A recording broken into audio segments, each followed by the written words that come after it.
तुही रे माझा मितवा या मालिकेच्या पुढील काही येणाऱ्या भागांमध्ये आपल्याला जबरदस्त असा ट्विस्ट पाहायला मिळणार आहे। आता नेमकं काय घडणार हे सगळं जाणून घेऊया आपल्या आजच्या या व्हिडिओमध्ये, पण आपला व्हिडिओ शेवटपर्यंत नक्की पहा। तर मित्रांनो, आता जाणार आहेत आपले ईश्वरी आणि अर्णव दोघंजणं फिरायला। आता ईश्वरी आणि अर्णव कुठे फिरायला जाणार आणि काय धमाल करणार सगळं जाणून घेऊया। तर आता आपण पाहतो की अर्णवने राकेशला सांगितलेलं असतं की जीजू, बँगलोरला आपली जी केस होती तिचं काम पेंडिंग आहे, तर तुम्ही पुन्हा बँगलोरला जा। त्यावर आता राकेश म्हणाला आहे की मी अंजलीला घेऊन जाईन। तर अंजलीचं सुद्धा आता म्हणणं आहे की हो, तसंही मलासुद्धा यांची इकडे खूप आठवण येते, मलासुद्धा यांच्याबरोबर फार वेळ घालवता येत नाही, त्यामुळे मी सुद्धा यांच्याबरोबर जाईन तिकडे, आम्ही दोघं नवरा बायको छान एकत्र वेळ तरी घालू। तर आता राकेश म्हणत असतो की चालेल मग अंजली, तू एक काम कर, आपलं सामान बांधायला घे। अर्णव, रात्रीची तिकीटं बुक करतोयस ना, आमच्या दोघांची तिकीटं बुक कर। त्याबरोबर आता अर्णव म्हणत असतो जीजू, अहो तुम्ही ताईला कसं काय घेऊन जाऊ शकता? नाही म्हणजे तुम्हाला तर माहीत आहेच ना की ताईची डिलिव्हरी ऑलरेडी म्हणजे खूप कॉम्प्लिकेटेड असणार आहे वगैरे सांगितलं आहे, तिची प्रेग्नन्सीसुद्धा कॉम्प्लिकेटेडच आहे।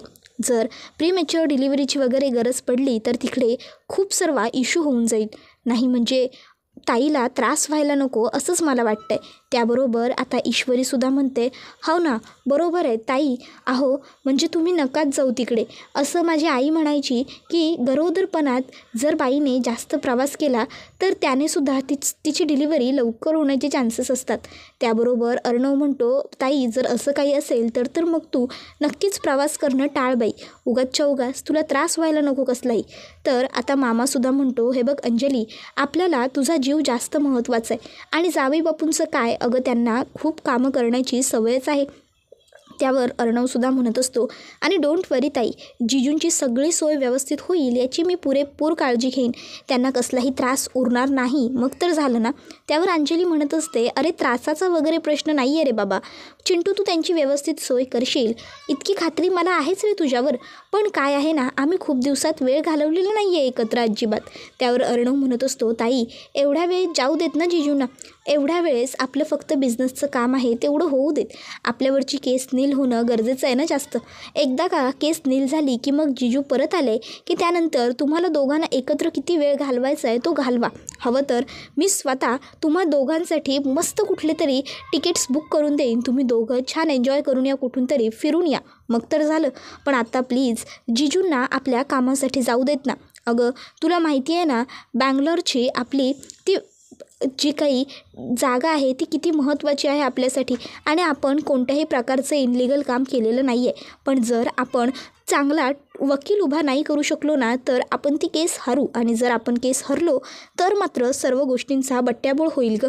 त्याबरोबर आता लगेचच मामासुद्धा म्हणत असतो, हो ना अंजली, अगं आपलं नाव पडेल मार्केटमध्ये, आणि त्याशिवाय तुला चालणार आहे का हे, तुझ्या भावाने एवढं कष्टाने सगळं उभं केलेलं नाव बुडलेलं, आणि त्याहून महत्त्वाचं तुझी डिलिव्हरीची तारीखसुद्धा आता हळूहळू जवळ येत चालली, जवळपास तुझा 8वा महिना सुरू आहे, आणि त्याहून महत्त्वाचं म्हणजे तुला झेपणार नाही एवढा प्रवास।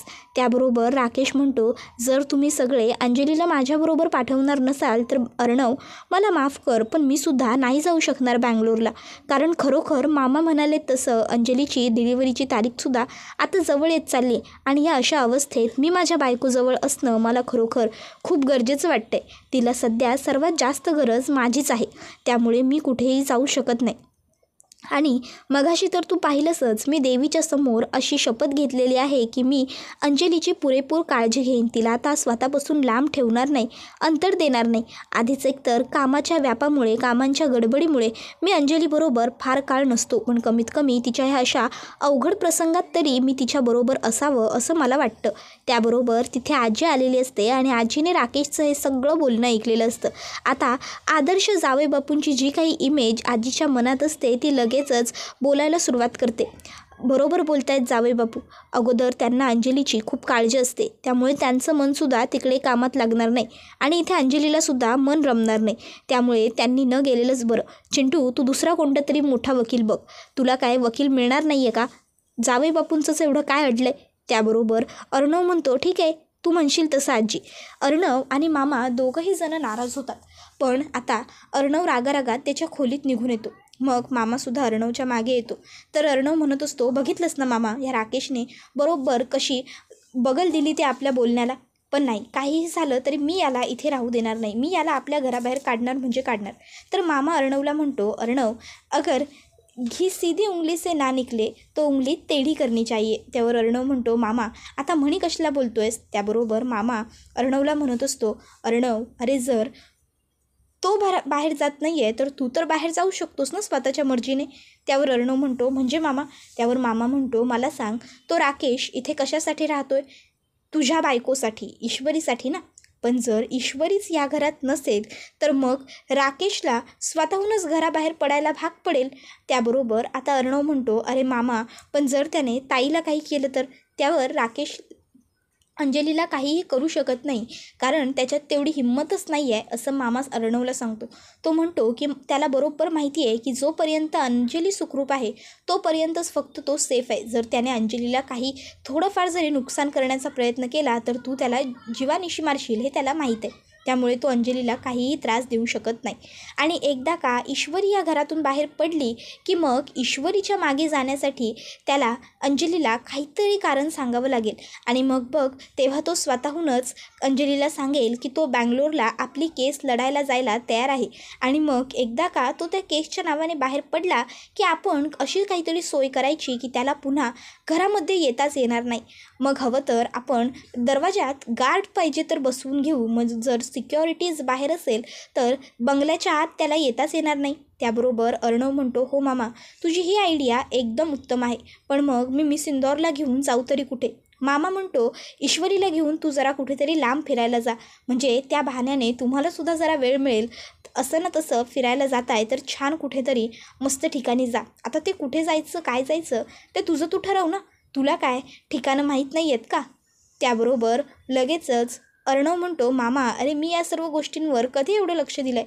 त्यावर मामा म्हणतो, दिलं नाही आहेस ना मग आता दे. तर दुसरीकडे ईश्वरी ही आता खोलीमध्ये एकटीच असते आणि ती गणूबाप्पासमोर हात जोडून म्हणत असते की मी आणि अर्णव सर नवरा बायको म्हणून एकमेकासाठी योग्य आहोत का नाही ते खरोखर मला नाही माहिती, पण मी आणि अर्णव सर या आधीसुद्धा खूप चांगले दोस्त होतो आणि आता तर आम्ही एकमेकाची काळजी करतोय आणि आमच्यातली दोस्ती आणखीन जास्त गहिरी होत चालली आहे. अर्णव सर कायम सुखी आणि आनंदी राहू देत गणूबाप्पा. आता ईश्वरीचं हे बोलणं अर्णवने ऐकलेलं असतं. अर्णव लगेचच मागून तथास्तू असं म्हणतो. त्यावर ईश्वरी मागे बघते आणि म्हणते, तुम्ही माझं आणि गणूबाप्पाचं बोलणं चोरून ऐकलत ना, हे असं चुकीचं आहे एखाद्याचं बोलणं चोरून ऐकणं. त्यावर अर्णव म्हणत असतो, पहिली गोष्ट ही खोली माझीसुद्धा आहे, माझ्या खोलीत मी आलो आणि त्यावेळेस तू काहीतरी पुटपुटत होतीस, ते माझ्या कानांवरती आपोआप पडलं, यात माझी काही चूक. चोरून ऐकणं कधी म्हणतात जेव्हा माणूस गपचूप लपून ऐकतो. मी तर थेट तुझ्या मागे येऊन उभा होतो, मग याला चोरून ऐकणं म्हणत नाही.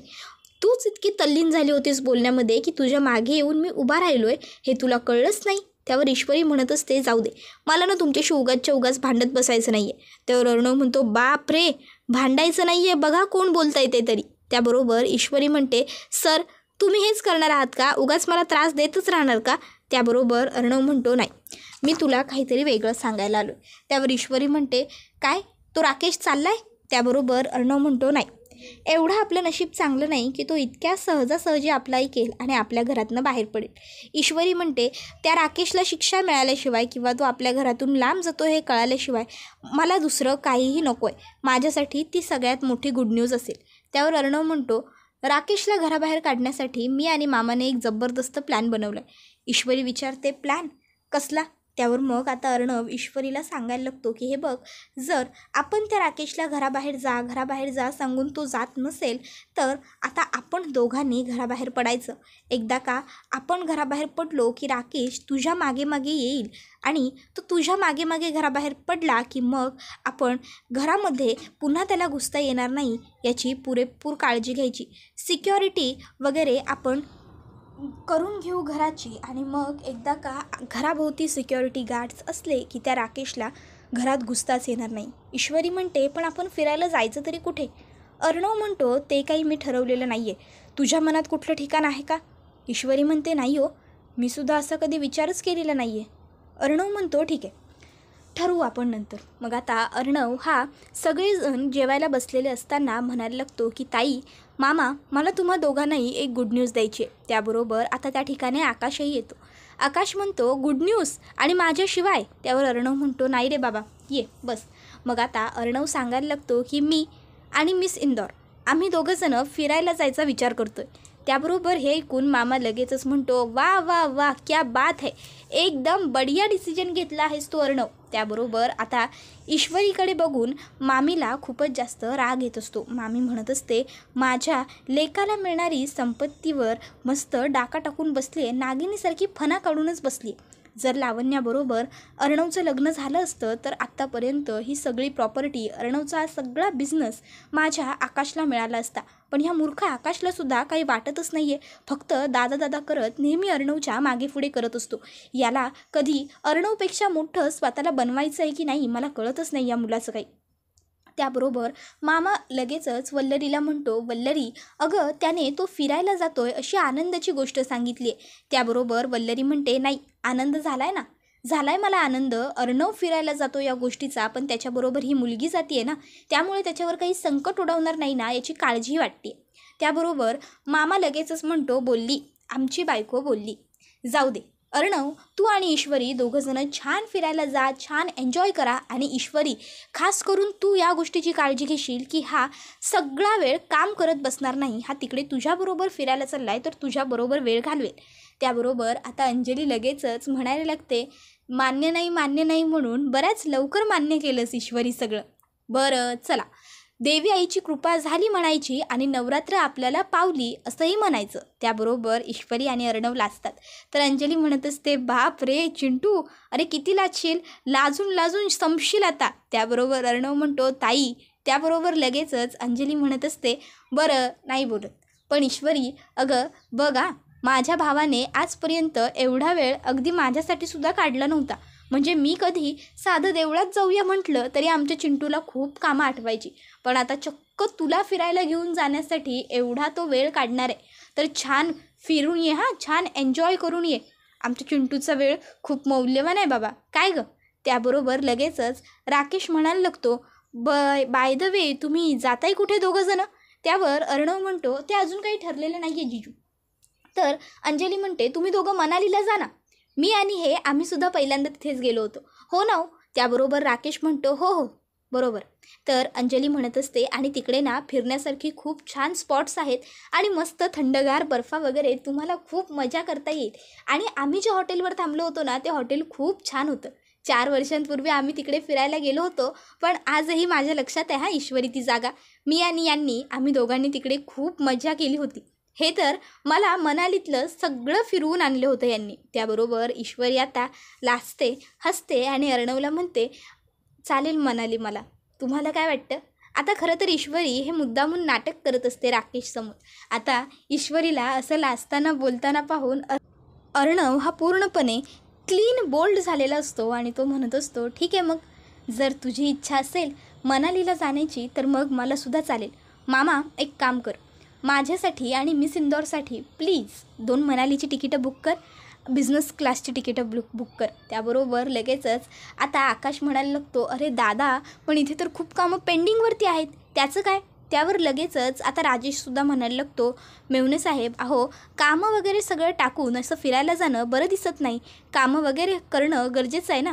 आणि तसंही लग्न कार्याच्या वेळेतसुद्धा तुम्ही ऑफिसवरती फार लक्ष दिलेलं नसेलच, मग आता पुन्हा फिरायला जाणं म्हणताय म्हणजे जरा कामाचा खूप तोटा होऊन जाईल तुमच्या. नाही म्हणजे तुम्ही फिरायला जा तुमच्या बायकोला घेऊन, पण मी तुमच्याच कामांचा तोटा होऊ नये म्हणून बोलत होतो. नाही म्हणजे तुम्ही मला तर बघताच, मी कामाच्या वेळी किती कॉन्शियस असतो ते. आता थोडे दिवस मी अंजलीसाठी वेळ काढला आहे म्हणून, पण तुम्हीसुद्धा कामाची फार आभाळ करू नका, कारण काम आहे तरच तर आपलं बाकी सगळं आहे.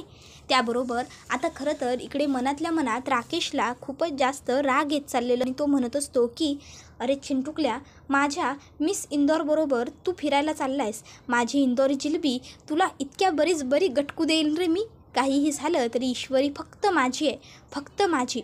ऑल राईट्स आर रिझर्व असं तो पुन्हा एकदा म्हणतो. आता इथे राकेशच्या चेहऱ्यावरती जो काही राग असतो, जो काही रोष असतो, तो सगळा अर्णवला जाणवत असतो.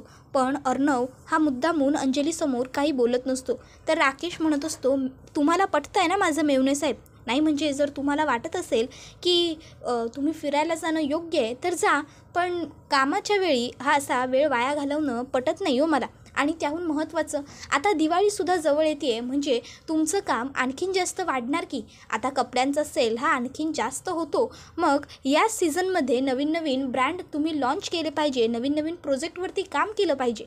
त्यावर लगेचच अंजली म्हणत असते, अहो थांबा हो तुम्ही. आत्ता कुठे त्याने जरा कामातून डोकं बाजूला काढायचं ठरवलं आहे तर तुम्ही लगेच कुठे म्हणताय कामात पुन्हा लक्ष घाला म्हणून. आणि थोडा लॉस झाला ना तरीसुद्धा काहीही फरक पडत नाही, पण बायकोबरोबर छान एन्जॉयमेंटसुद्धा करता आली पाहिजे. अहो तुम्हाला काय माहिती हो, आम्ही बायका, तुम्ही नवरे कामाला जेव्हा लागताना पुन्हा नव्याने, तेव्हा या सगळ्या आठवणींच्याच आधारांवरती जगत असतो. तुम्हाला माहिती आहे का, आपण लग्नानंतर मनालीला गेलो होतो, आजही त्या आठवणी तशाच ताज्या आहेत माझ्या मनात. ईश्वरी आणि अर्णव, तुम्ही दोघंजणं फिरायला जायचं ठरवलं आहे ना, तुम्ही फिरायला जा आणि आज रात्रीच तुम्ही निघा. त्याबरोबर आता अर्णव ईश्वरीला म्हणतो, पॅकिंगला लागूया मग. आणि मग त्यानंतर आता ईश्वरीसुद्धा अर्णवला होकार देते. आता ईशू अर्णवला विचारते, आपण किती दिवसांसाठी जातो आहे मनालीला? त्यावर अर्णव म्हणतो, 5 दिवस. 5 दिवस आणि 6 रात्री. त्याबरोबर ईश्वरी आता 5 दिवसांच्या हिशोबाने बॅग भरायला घेते. ईश्वरी अर्णवला विचारते, तुमचीसुद्धा बॅग मी भरू का?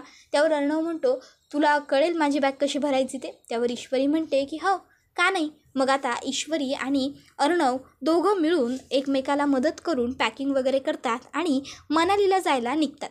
आता मुद्दामून आकाश अर्णवला चिडवतो, दादा छान फिरून ये, छान एन्जॉय कर, कळलं ना? त्यावर अर्णव म्हणतो, कळलं, हां कळलं, छान करतो हां मी सगळं, निघू आता आम्ही. त्यावर आकाश म्हणतो, तुला चालणार असेल तर मी सोडायला येऊ का एअरपोर्टवर? नाही, जर कबाब में हड्डी होणार नसेल तर. त्यावर अर्णव आणि ईश्वरी लगेचच आकाशला म्हणतात की नाही ठीक आहे, आम्ही दोघंजणं जाऊ. त्यानंतर आता अर्णव आणि ईश्वरी निघालेले असतात, एअरपोर्टला आलेले असतात. तिकडनं आता ते दोघंजणं मनालीला पोहोचतात. आता मनालीला पोहोचल्याच्या नंतर इथे ईश्वरी आणि अर्णव हे थेटच त्यांना ज्या हॉटेलवरती राहायचं असतं, मामाने जिथे त्यांचं बुकिंग केलेलं असतं तिथे येतात. आता तिथे आल्याच्या नंतर अर्णवला बघून लगेचच तिथे त्यांचे रिसेप्शनला मॅनेजर आलेले असतात. रिसेप्शनिस्ट आणि मॅनेजर मिळून अर्णवचं आणि ईश्वरीचं छान स्वागत करतात.